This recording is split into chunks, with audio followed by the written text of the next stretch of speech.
가정이 작은 천국이 되었으면 좋겠고 정말 행복한 가정들이 다 되었으면 좋겠습니다.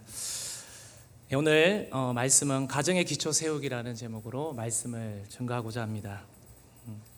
하나님이 세우신 기관은 학교도 병원도 고아원도 아니라 바로 가정인 줄로 믿습니다. 가정이야말로 가장 복된 곳이며 이 땅에서 맛볼 수 있는 유일한 천국의 모형입니다. 가정은 소주라고도 누군가는 말을 합니다. 저 가정은 하나님의 사랑이 넘치는 행복의 보금자리임을 믿으시기를 바랍니다.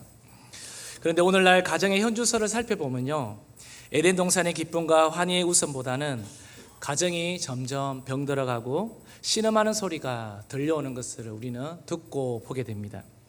부부의 갈등으로 괴로워하는 가정, 그리고 자녀로 염려하는 가정, 그리고 부모와 자녀 간, 또 고부 간에 많은 어려움을 겪는 가정이 있습니다. 5월은 가정의 달입니다. 지난주는 어린이 주일로, 오늘은 또 어버이 주일로 이렇게 보내게 되는데요, 우리 가정이 무너진 곳은 다시 수축하고 아름답고 견실한 영적 가정으로 우리가 만들어야 될 줄로 믿습니다.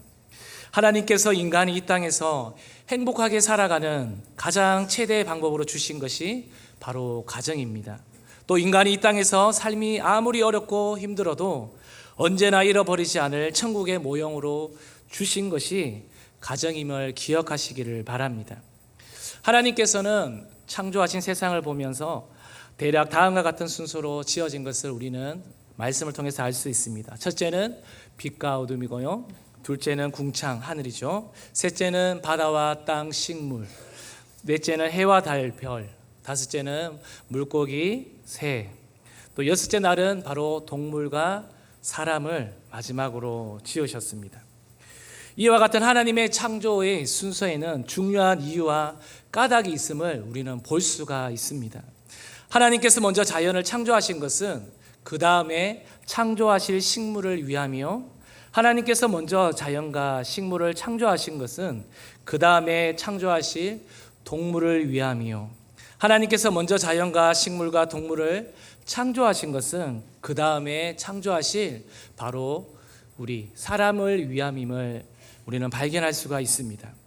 여기서 우리는 하나님께서 보다 중요한 것을 나중에 창조하셨다는 사실을 우리는 성경을 보면 알 수가 있습니다. 이런 의미에서 볼 때 하나님의 창조에 있어서 가장 중요한 피조물은 바로 여자입니다. 하나님께서 가장 마지막에 창조하신 것이 바로 여자이기 때문에 그렇습니다. 우리 창세기 2장 18절을 한번 읽어보겠습니다. 여호와 하나님이 이르시되 사람이 혼자 사는 것이 좋지 아니하니 내가 그를 위하여 돕는 배필을 지으리라 하시니라. 그것은 하나님께서 남자를 위하여 만드셨다는 뜻입니다. 그리고 그것은 사실이고 매우 중요한 원칙입니다.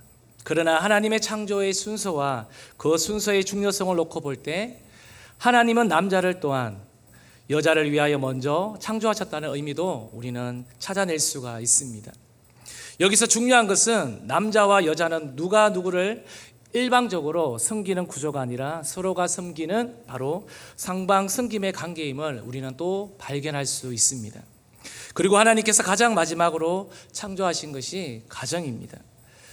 그런데 하나님께서 아담에게 그 아름다운 동산을 다 맡겨주셨지만 아담은 행복하지 않았습니다. 만나는 음식도 여행도 혼자 할 때와 둘 이상 모여서 먹고 또 보고 함께 할 때 차이를 우리는 아마 경험해 보았을 것입니다. 대상이 있으므로 느끼는 감정과 정서는 우리의 배가 될 것입니다. 하나님께서 그에게 아내를 주시고 가정을 만들어 주셨을 때 바로 그때 비로소 행복을 느꼈습니다. 여기서 우리는 매우 중요한 사실을 하나 발견할 수 있는데요, 그것은 가정이 눈에 보이는 화려한 동산보다도 우리 인간에게 있어서 더 귀하다는 사실입니다. 아무리 에덴과 같이 아름답고 풍족한 세상에서 산다 하여도 가정이 흔들리거나 깨진다면 그 사람의 불행함은 이루 다 말할 수 없을 것입니다. 그러나 혹 세상에 원치 않는 일들로 흔들리고 어려워진다 하여도 가정이 예수 사랑으로 하나 된다면 그 힘든 세상도 능히 이겨낼 수 있을 것이며 한 걸음 더 나아가서 능히 행복한 삶을 우리는 누리며 살 수 있을 것입니다. 교회도 마찬가지입니다. 러시아에는 다음과 같은 경험이 있었다고 합니다. 사랑하는 아들이 배를 타고 항해를 하게 되면 그 아들을 위하여 하루에 한 번 기도하라. 사랑하는 아들이 전쟁에 나아가 전투를 하게 되면 그 아들을 위하여 2번씩 기도하라. 그러나 그 사랑하는 아들이 결혼을 하여 가정을 꾸미게 될 때는 그 아들을 위하여 3번씩 기도하라. 하루에 3번씩 기도하라는 이런 경험이 있습니다. 이와 같이 가정이 얼마나 중요하기에 이렇게 말을 할까요?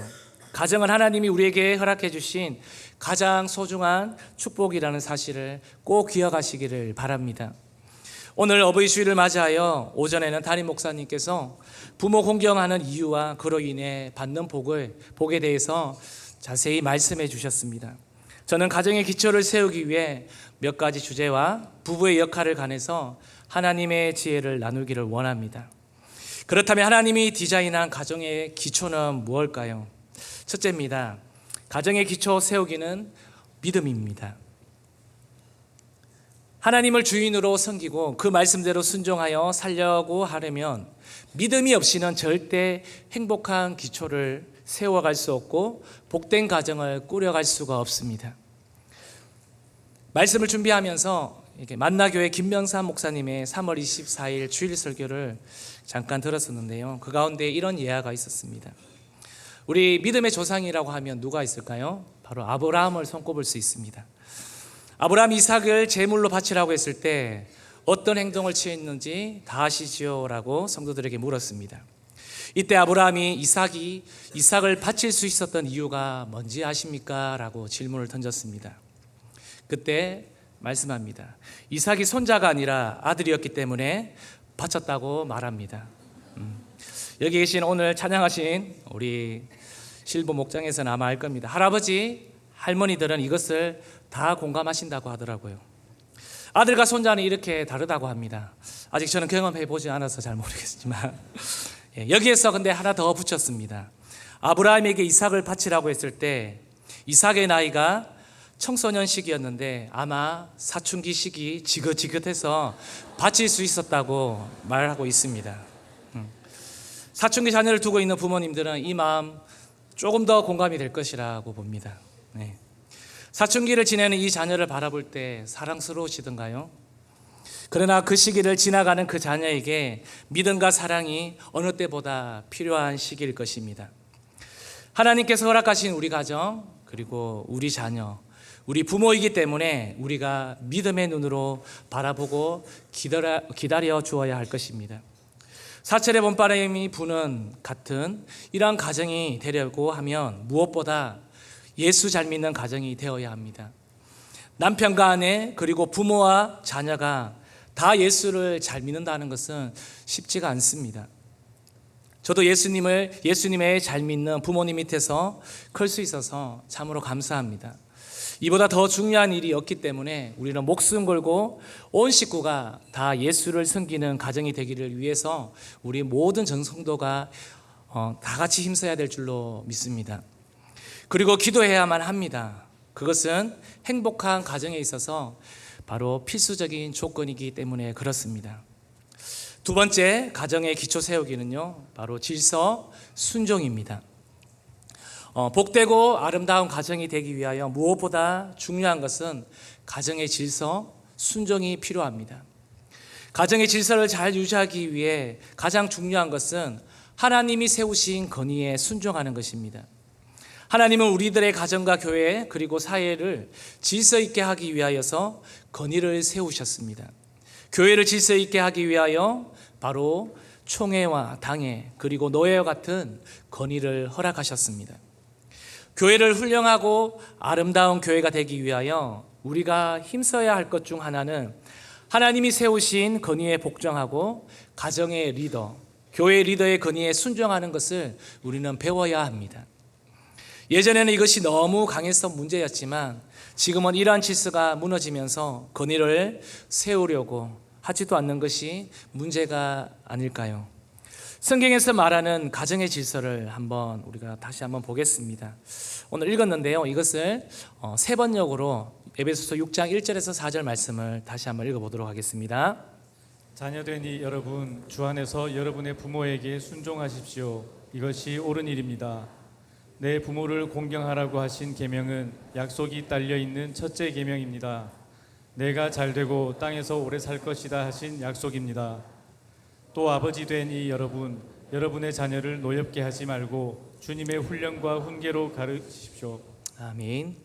하나님이 가정의 질서를 위하여 부모와 남편에게 건의를 주셨고요. 그리고 자녀와 아내에게 그 건의에 순종하고 복종하라고 말씀하고 있습니다. 부모와 남편이라고 언제나 옳은 것은 아닙니다. 그러나 우선 저들의 건의를 인정하는 것에서부터 시작입니다.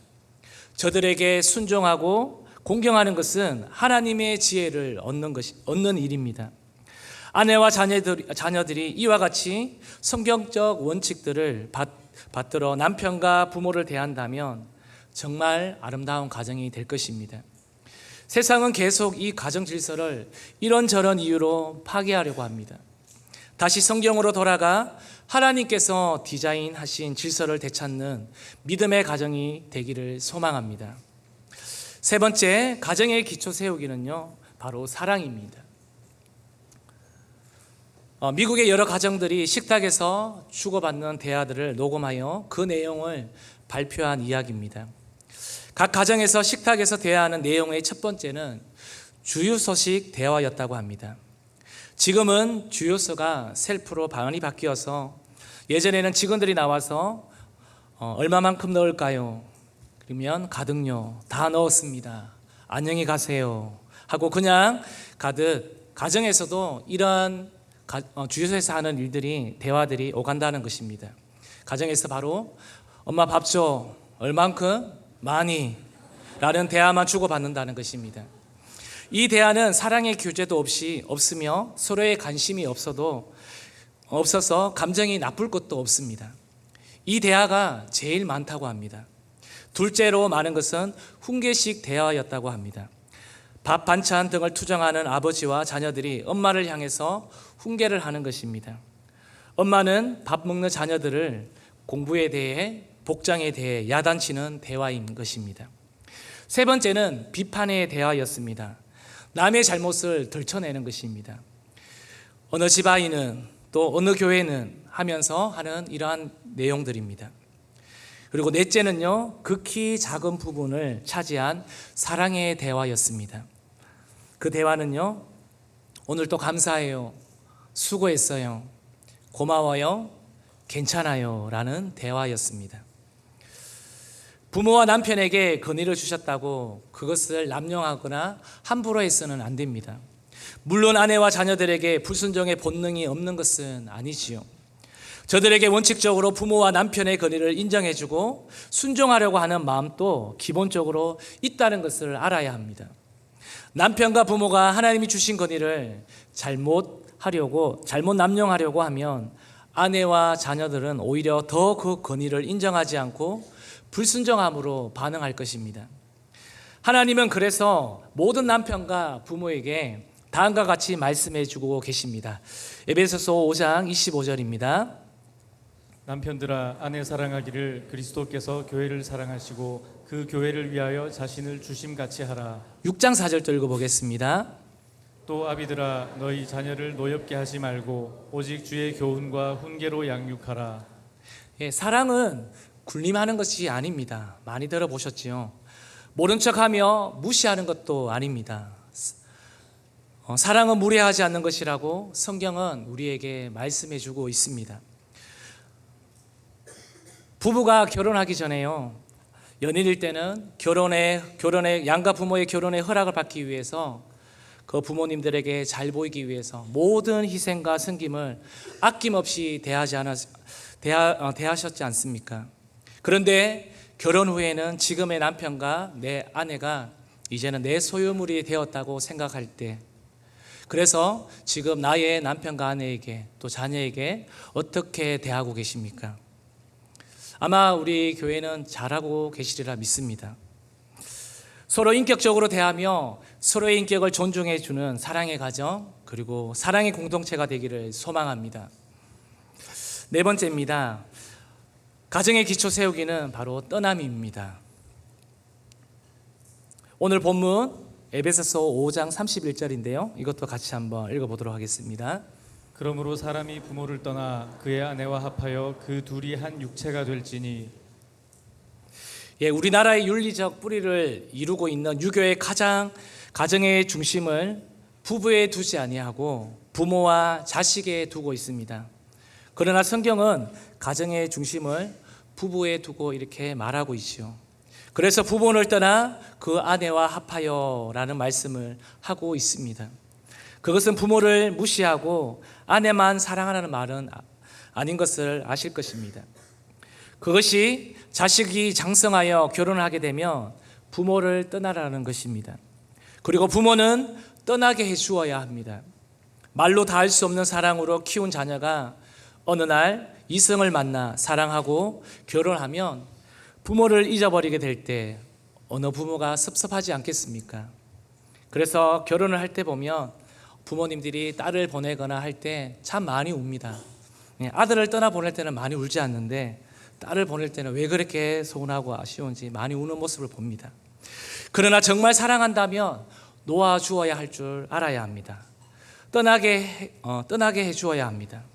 마음껏 자기가 사랑하는 아내와 남편을 사랑할 수 있도록 인정해주고 축복해 주어야 합니다.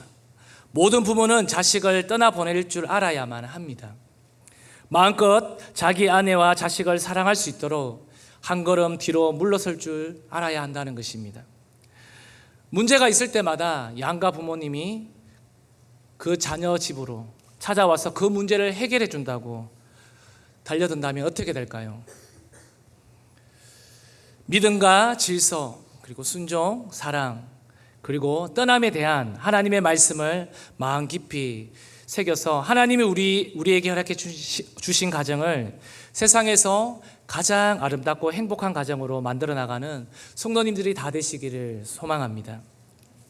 사실 요즘은 실제적 가정의 주도권을 여자가 가지는 경우가 많아지는 추세입니다. 그러나 깊이 있게 신앙적으로 가정의 주인은 아버지도 어머니도 아닙니다. 바로 삼위일체 하나님께서 가정의 주인이 되어야 합니다. 가정 안에 성령의 지배를 받아야 건강한 행복한 믿음의 가정을 형성할 수 있게 됩니다. 그래서 가정에서 제일 중요한 것은 서로 신뢰하며 서로 종노릇하는 것입니다. 서로 종노릇한다는 것은요, 바로 하나 되고 상대에게 자신을 맞추는 것입니다.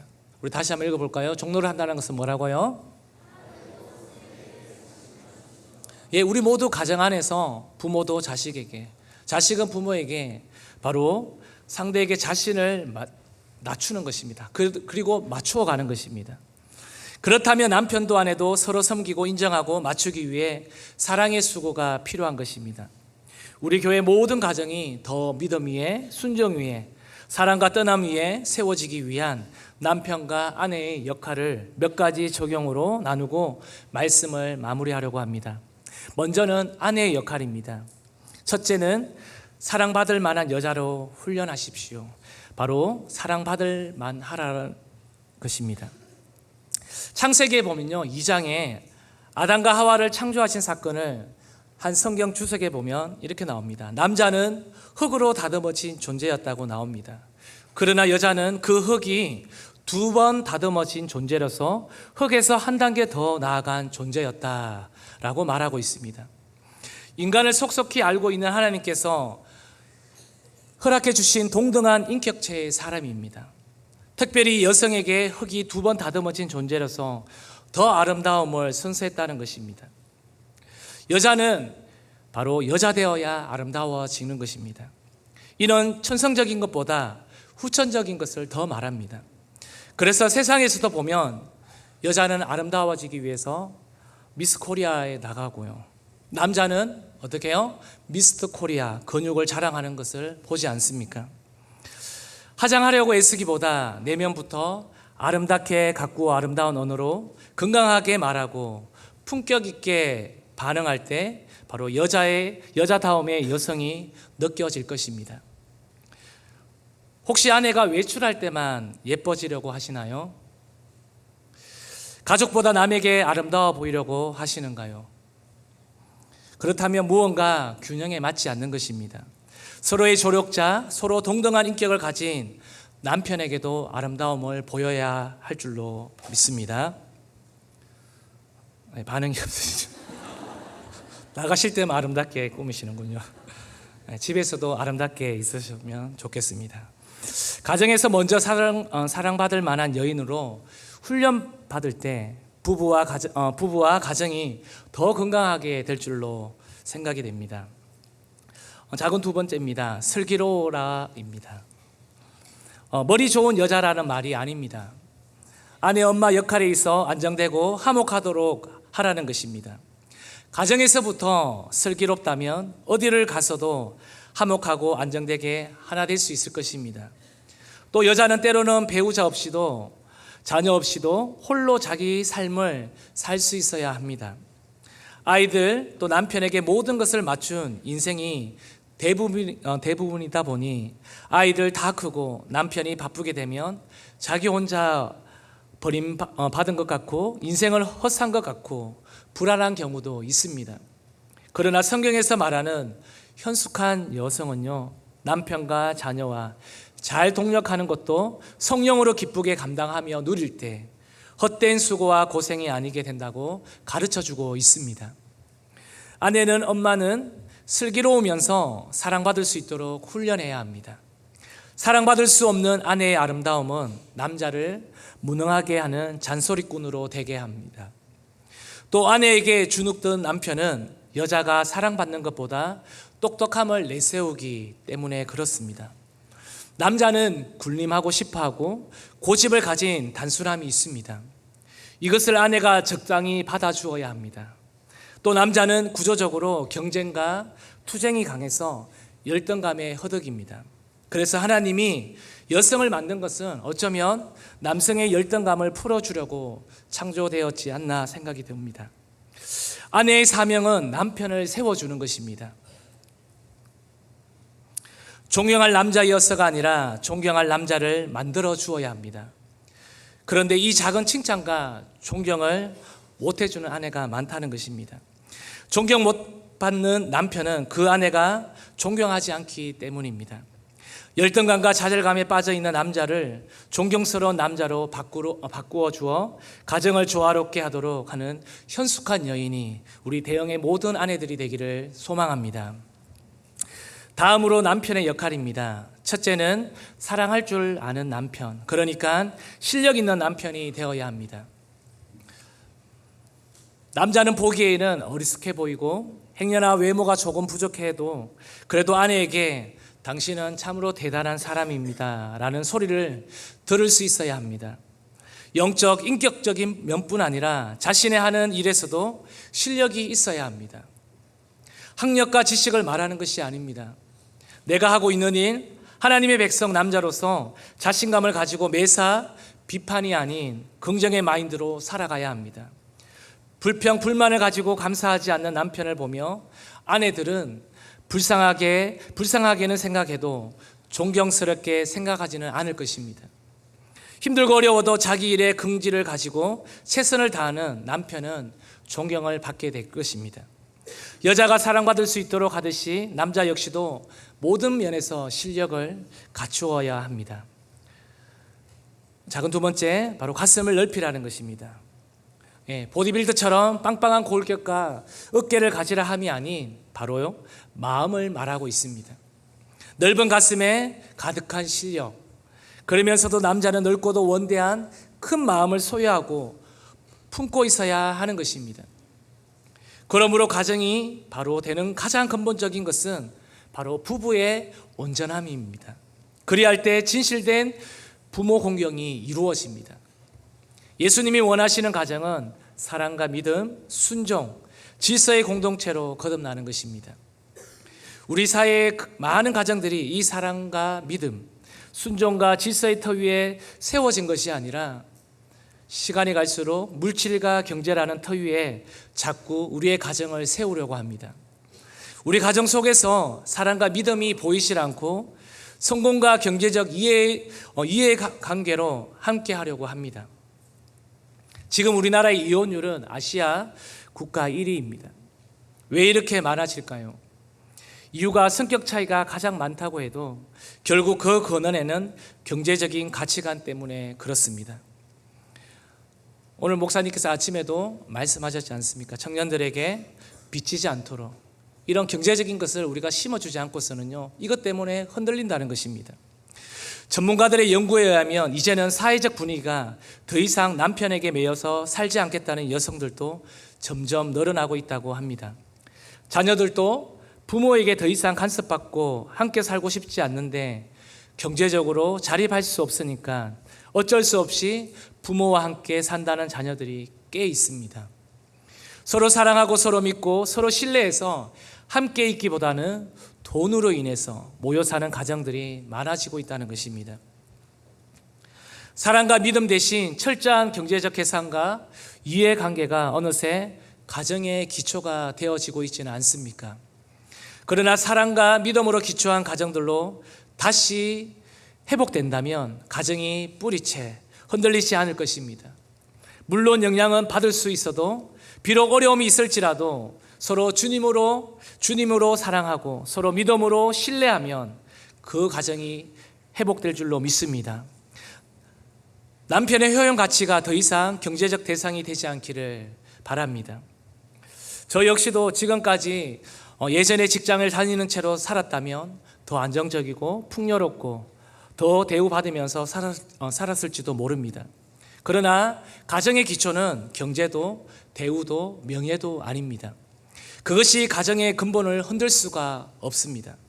그리스도의 사랑과 하나님에 대한 절대적인 믿음, 성령으로 순종하고 복음으로 가정을 세워가는 것이 더 근원적인 효용 가치이기에 지금은 부족하지만 주님의 종으로서 가정을 마주하고 있음에 저는 더 감사하고 더 자족하기에 모든 부분에서 더 풍성한 삶을 영해 나갈 수 있는 것이라 저는 믿습니다. 우리는 다시 우리 가정의 기초, 우리의 정신적 가치를 한번 점검해 보기를 바랍니다. 우리의 가정을 성경적 기초 위에 다시 우리는 건설해야 합니다. 다시 세워야 합니다. 그리고 이 일은 남편들로부터 다시 시작되어야 합니다. 우리 대형의 멋진 남편분들, 가정에 책임지는 남편들에게 하나님께서 사랑과 믿음과 순종과 질서의 분깃을 허락하셨음을 믿고 바라보며 살아가시기를 소망합니다. 이제 말씀을 정리하도록 하겠습니다. 우리는 어떻게 해야 흔들리는 우리의 가정을 바로 세워갈 수 있겠습니까? 하나님의 말씀인 성경에서 우리는 그 답을 찾아가야 합니다. 오늘 본문 말씀 에베소서 6장 1절에서 4절 말씀을 읽어봤는데요, 우리의 질문에 대한 해답을 잘 정의해 주고 있습니다.